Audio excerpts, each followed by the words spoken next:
विपक्षी दलों का गठबंधन लगातार जातीय जनगणना करवाने की बात पर जोर दे रहा है कि अगर 2024 में हमारी सरकार बनी तो हम पूरे देश भर में जातीय जनगणना करवाएंगे और जिस जाति की जितनी संख्या होगी उसी के अनुपात में उसको नौकरियों में आरक्षण और विधायक या सांसद बनने का मौका दिया जाएगा।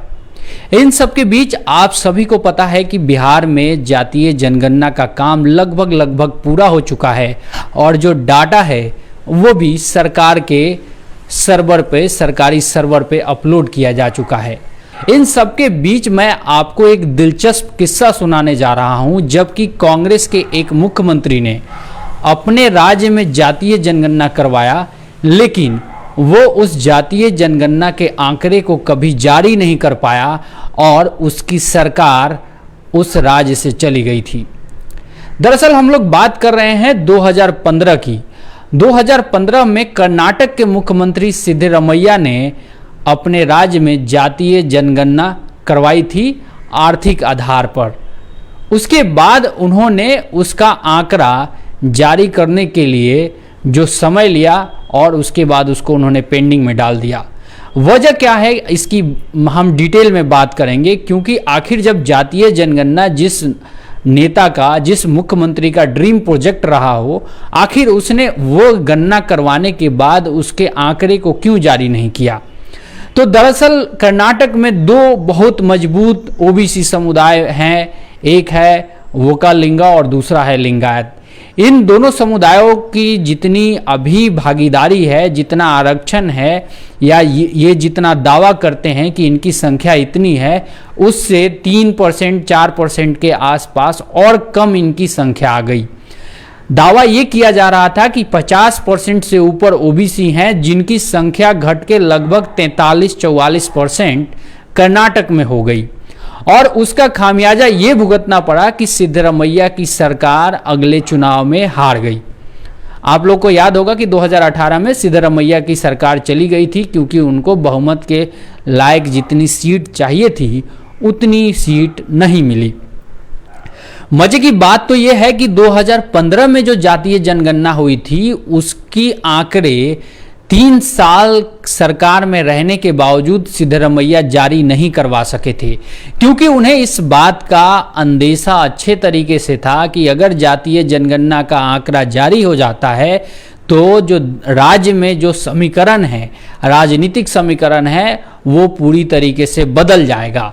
हालांकि उन्होंने आंकड़े नहीं जारी करवाए, फिर भी उनकी सत्ता चली गई और वो रिपोर्ट हालांकि बाद में लीक हो गई थी। ऐसा मीडिया में चला कि जो जातीय जनगणना हुई थी उसकी रिपोर्ट मीडिया में ऐसी खबर आई कि लीक हो गई है और कुछ जो राजनीतिक दल हैं, जिनके कार्यकर्ता जो चुनाव लड़ रहे थे, उनको वो रिपोर्ट मिल भी गई थी, जिसमें ये साफ हो गया था कि जिस जाति ने कहा था कि हमारे पास 15% हमारा आधार है, हमारे पास 12% वोट है, उनकी संख्या काफ़ी कम हो गई थी उस रिपोर्ट के अनुसार।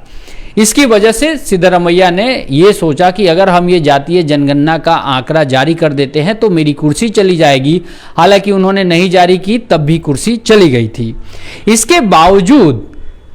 इसके बावजूद अभी भी जो कांग्रेस और विपक्षी दल हैं वो लगातार जातीय जनगणना पर जोर दे रहे हैं। इसका एक ही कारण हो सकता है कि ये शॉर्ट टर्म फायदे के लिए चुनाव तक ही सीमित है, एक चुनाव तक ही। अगले चुनाव में फिर ये मामला बदल जाएगा। इस चुनाव में कुछ वोटरों को अपने तरफ खींचने के लिए इंडिया गठबंधन इस चाल को चल रहा है। हालांकि मैं आपको बता दूं कि यहाँ पे बीजेपी लगातार इस बात को लेके कहेगी कि इन्होंने 2015 में जो गणना करवाया उसका अभी तक इन्होंने कोई आंकड़ा जारी नहीं किया। 2011 में भी कुछ आर्थिक आधार पर आंकड़े इकट्ठे किए गए थे, उसको भी यूपीए की सरकार ने जारी नहीं किया। ऐसा लगातार बीजेपी के लोग कहते आए हैं। बिहार में भी ऐसा ही होने वाला है। बिहार में भी जो जातीय जनगणना हुई है उसके आंकड़े शायद ही पब्लिक डोमेन में आए।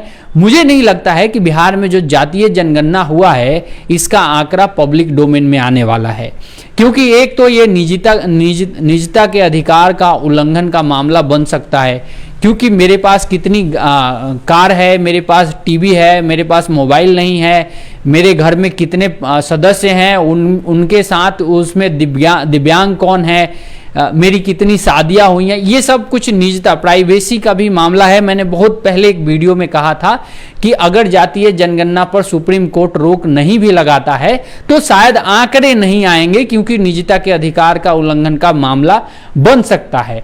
और सुप्रीम कोर्ट ने इस बात को अभी जो सुनवाई चल रही है बिहार वाले मामले में, उसमें सुप्रीम कोर्ट ने इस बात को माना है कि हाँ, ये निजता के अधिकार का उल्लंघन हो सकता है, इस पे हमें ध्यान देने की जरूरत है।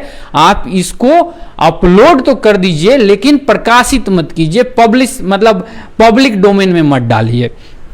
तो दरअसल देखिए, जो जातीय जनगणना का जो एक दाव चला था कर्नाटक के मुख्यमंत्री सिद्धरमैया ने 2015 में, उस दाव में वो खुद ही फंस गए और उनकी कुर्सी चली गई।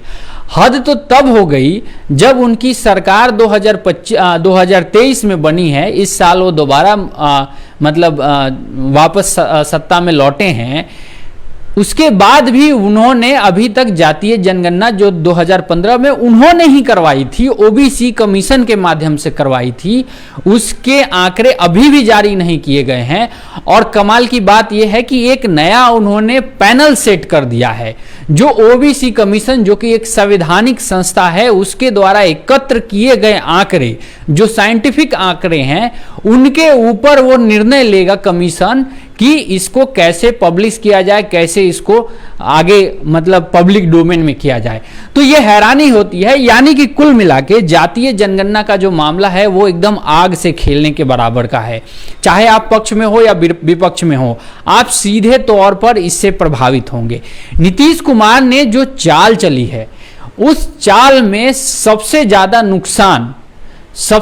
नुकसान सत्ताधारी पार्टी को ही हो सकता है, क्योंकि आप सभी को पता है कि जो स्वर्ण वोटर हैं वो ज्यादातर बीजेपी की ही तरफ हैं, जो वैश्य समुदाय के वोटर हैं वो ज्यादातर बीजेपी की ही तरफ हैं। जो ओबीसी में बड़े तबके हैं, यादव हो गए या फिर जो कुर्मी हैं बिहार में, वो नीतीश कुमार के कोर वोटर हैं, तेजस्वी यादव के कोर वोटर हैं। उनकी संख्या घट जाए बढ़ जाए वो वहीं रहने वाले हैं। लेकिन जिनकी संख्या बाकी जातियों में जो संख्या घटेगी बढ़ेगी, उसका सीधा फायदा और नुकसान नरेंद्र मोदी को भी होगा और नीतीश कुमार को भी होगा। ऐसा नहीं है कि जातीय जनगणना से केवल फायदा ही फायदा नीतीश कुमार जी को मिल जाएगा या फिर मोदी जी को नुकसान ही हो जाएगा, ऐसा कतई नहीं है। अगर ऐसा होने वाला होता तो सिद्धरमैया जी का जो किया हुआ स्टेप है वो आपके सामने है, एग्जाम्पल है कि सिद्धरमैया जी ने ओबीसी के गिनती करवा के, यानी पिछड़ों की गिनती करवा के, पूरे जातीय जनगणना करवा के भी उनकी कुर्सी चली गई।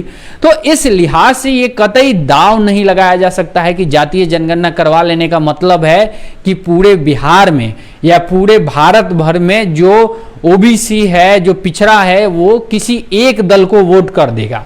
इस पे कतई एग्री नहीं हुआ जा सकता है। आप लोग कमेंट में बताइए कि क्या जातीय जनगणना से फायदा हो सकता है, जो इंडिया गठबंधन है उसको क्या ज्यादा सीटें मिल सकती हैं, या फिर ये बस एक चुनावी हथकंडा तक ही सीमित रह जाएगा और जनता जो है वोटिंग के टाइम में बिखर जाएगी। आप लोग कमेंट में बताइए, मैं आप लोग के कमेंट लूंगा। तो ये एक किस्सा था कि कैसे कांग्रेस का एक मुख्यमंत्री जिसने जातीय जनगणना करवाई और खुद ही अपने ही चुनाव में फिर वो हार भी गया, यानी दोबारा वो जीत के नहीं लौट के आ पाया सत्ता में, जबकि उसने एक बड़ा दाव खेला था कि हम जातीय जनगणना करवा के और सारे पिछड़ों को अपने साथ जोड़ के प्रचंड बहुमत से दोबारा सत्ता में आ जाएंगे। लेकिन उनकी सत्ता उस समय चली गई। मुख्यमंत्री थे कर्नाटक में सिद्धरमैया जी, 2013 में जीते थे, 2015 में उन्होंने जातीय जनगणना करवाया, 2018 तक उनकी सरकार थी, यानी कि जातीय जनगणना करवाने के 3 साल बाद तक उनकी सरकार थी, लेकिन वो उस आंकड़े को जारी नहीं करवा पाए थे। मैं बराबर इस बात को कहते आया हूं कि कोई भी सरकार जातीय जनगणना करवा भी लेगी तो आंकड़े जारी करना बहुत मुश्किल है। वो गिनती करवा के अपने पास रख सकती है, लेकिन जैसे ही वो पब्लिक डोमेन में आंकड़ा आएगा, कहा जाता है कि जो ओबीसी की आबादी है वो लगभग 52-53% है, लेकिन एक एनएसएस नेशनल फैमिली सर्वे का एक रिपोर्ट आया जिसमें ये बताया जाता है कि ओबीसी की आबादी लगभग 44% के आसपास है देश में। तो इस मामले को लेके मतलब कहीं ना कहीं मामला जो है वो चुनाव वाला वो फंस सकता है, क्योंकि अब दावे तो अपने हैं। मैं कह दूंगा मेरे कास्ट का 20% वोट है, जब गिनती होगा तो पता लगा कि वो 12% था, तब पता लगेगा कि भाई आपके पास वाला जो 10% वाला है वो भी कहेगा यार तुम 12% है, ओहो मैं 10% हूं तो मैं तुमसे पीछे क्यों रहूं, मुझे भी उतने ही हिस्सेदारी चाहिए, मेरे भी उतने ही विधायक होने चाहिए, मुझे भी नौकरियों में उतने ही जगह मिलनी चाहिए। तो मामला ये फिर और ज्यादा जातियों में टकराव बढ़ जाएगा, वो चाहे राजनीतिक स्तर पे हो, सामाजिक स्तर पे हो, आर्थिक स्तर पे हो, हर स्तर पे होगा। इसका फायदा नुकसान दोनों दलों को होगा, लेकिन ये कतई नहीं कहा जा सकता है कि इंडिया गठबंधन को बहुत ज्यादा माइलेज मिल जाएगा अगर इस तरीके का वादा कर भी देते हैं तो इंडिया गठबंधन वाले। क्योंकि आप लोग देखिए कि इंडिया गठबंधन में ज्यादातर जो गठबंधन की पार्टियां हैं उनका जो कोर वोटर है वो जाति आधारित ही है, जाति आधारित वोटर है। अब जैसे समाजवादी पार्टी का आप कोर वोटर ले लीजिए, यादव है, नीतीश कुमार जी का कुर्मी वोटर है, लालू जी का यादव वोटर है। इसके अलावा आप बाकी जो अन्य जगहों पे देखिएगा, जैसे अब शरद पवार जी का मराठा वोटर है।